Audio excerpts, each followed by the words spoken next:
पहुंचे प्रधानमंत्री नरेंद्र मोदी। 7,000 करोड़ की परियोजनाओं को पीएम ने दी सौगात। प्रियंका गांधी ने बीजेपी पर साधा निशाना, कहा देश की जनता जानती है कि बीजेपी के पास वॉशिंग मशीन है, जो विपक्ष से सत्ता की ओर जाता है उसके दाग धुल जाते हैं।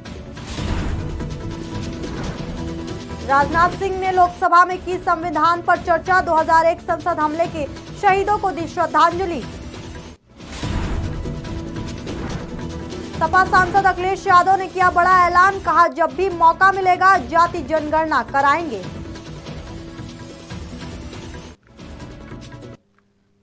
नमस्कार, आज की खबर देख रहे हैं आप। मैं हूं आपके साथ यशस्वी पाठक। आइए दिखाते हैं आपको कुछ अहम खबरें। प्रधानमंत्री नरेंद्र मोदी शुक्रवार को प्रयागराज पहुंचे। पीएम मोदी ने आगामी महाकुंभ की सफलता के लिए कुंभ कलश का पूजन किया। इस दौरान पीएम मोदी ने करीब 7,000 करोड़ रुपए की लागत वाली कई विकास परियोजनाओं का उद्घाटन और शुभारंभ भी किया। कार्यक्रम के बाद पीएम मोदी ने क्रूज की सवारी की। बता दें कि यमुना नदी का निषाद राज क्रूज लोगों के बीच आकर्षण का केंद्र बना हुआ है। महाकुंभ का आयोजन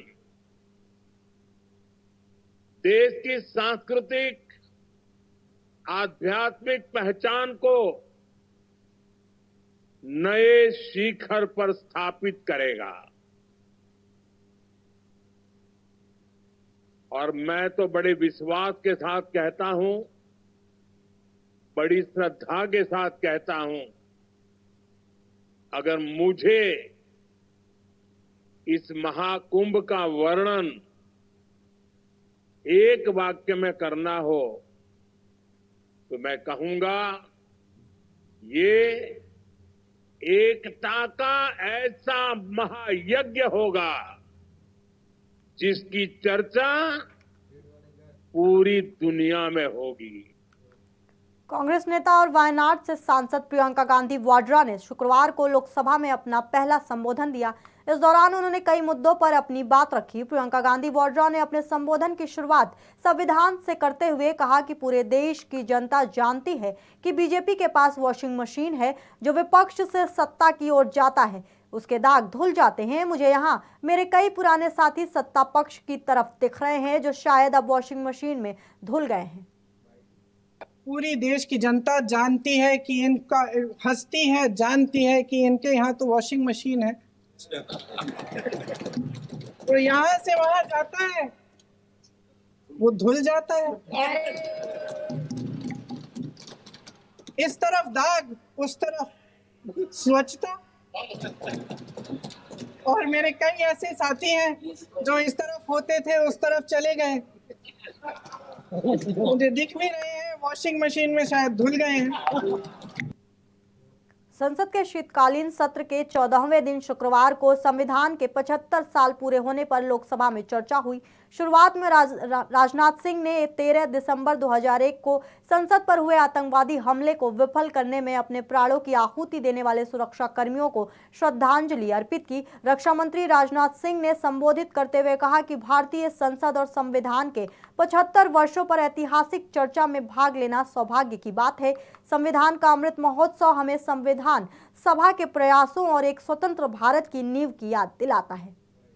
सबसे पहले आज जो है संसद पर हुए हमले की हम सभी जानते हैं बरसी है। मैं इस लोकतंत्र के मंदिर की रक्षा करने वाले अपने सारे शहीद सुरक्षा कर्मियों के प्रति अपनी हार्दिक श्रद्धांजलि अर्पित करता हूं। अध्यक्ष महोदय, 75 वर्ष पहले संविधान सभा ने न्यूली इंडिपेंडेंट इंडिया के लिए संविधान निर्माण का महान कार्य संपन्न किया था। लगभग 3 वर्षों के रिगरस डिबेट एंड डेलिब्रेशन के परिणाम स्वरूप हमें हमारा संविधान मिला है।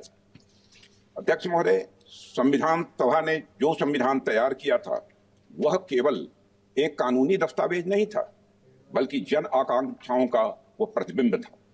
और उन्हें लोकसभा में सपा सांसद अखिलेश यादव ने बड़ा ऐलान किया है। उन्होंने कहा कि हम सत्ता में आएंगे तो जरूर जाति जनगणना कराएंगे। समाजवादी पार्टी के अध्यक्ष अखिलेश यादव ने कहा कि जब भी कभी हमें मौका मिलेगा हम जाति जनगणना कराने का काम करेंगे। सरकार आरक्षण को खत्म करने का काम कर रही है। आउटसोर्सिंग और कॉन्ट्रैक्ट के नाम पर जो नौकरियां दी जा रही हैं उनमें दलितों और पिछड़ों का कोई स्थान नहीं है। लोग तो उस पक्ष के धर लोग हैं। अगर आप करा सकते हैं तो आप कराइए। नहीं अध्यक्ष महोदय, जब कभी भी हम लोगों को मौका मिलेगा तो जाति जनगणना कराने का काम हम लोग करेंगे।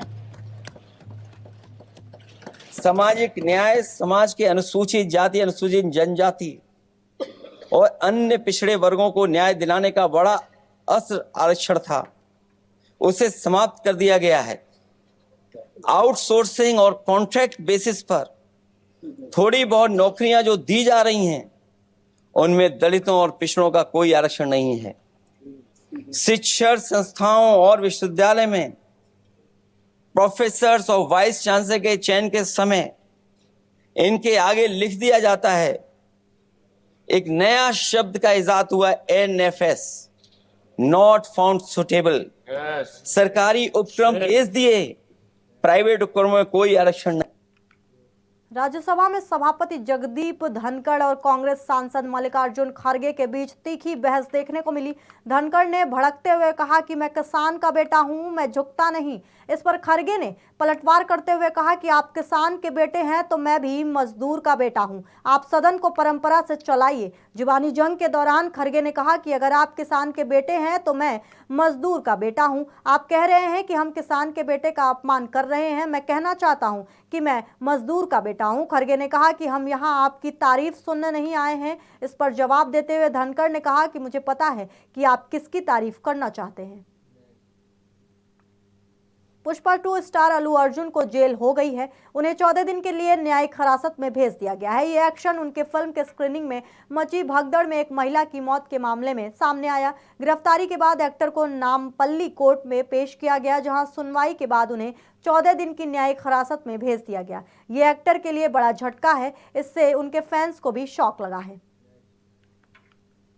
भारतीय ग्रैंड मास्टर डी गुकेश ने विश्व शतरंज चैंपियनशिप का खिताब जीतकर इतिहास रच दिया है। वो चीन के डिंग लीरेन को हराकर सबसे कम उम्र के विश्व शतरंज चैंपियन बन गए हैं। 18 वर्ष के गुकेश की इस जीत ने देश भर को गौरवान्वित किया है। अब गुकेश की इस उपलब्धि के लिए राष्ट्रपति मुर्मू से लेकर प्रधानमंत्री मोदी तक ने उन्हें बधाई दी है। डी गुकेश की ऐतिहासिक जीत की बधाई देते हुए राष्ट्रपति द्रौपदी मुर्मू ने कहा कि विश्व शतरंज चैंपियनशिप जीतने वाले सबसे कम उम्र के खिलाड़ी बनने पर गुकेश को हार्दिक बधाई। वहीं अब तमिलनाडु सरकार ने भी गुकेश को 5 करोड़ रुपए का इनाम देने का ऐलान किया है। अहम खबरों में बस इतना ही। बाकी के अहम खबरों के लिए आप देखते रहिए आज की खबर।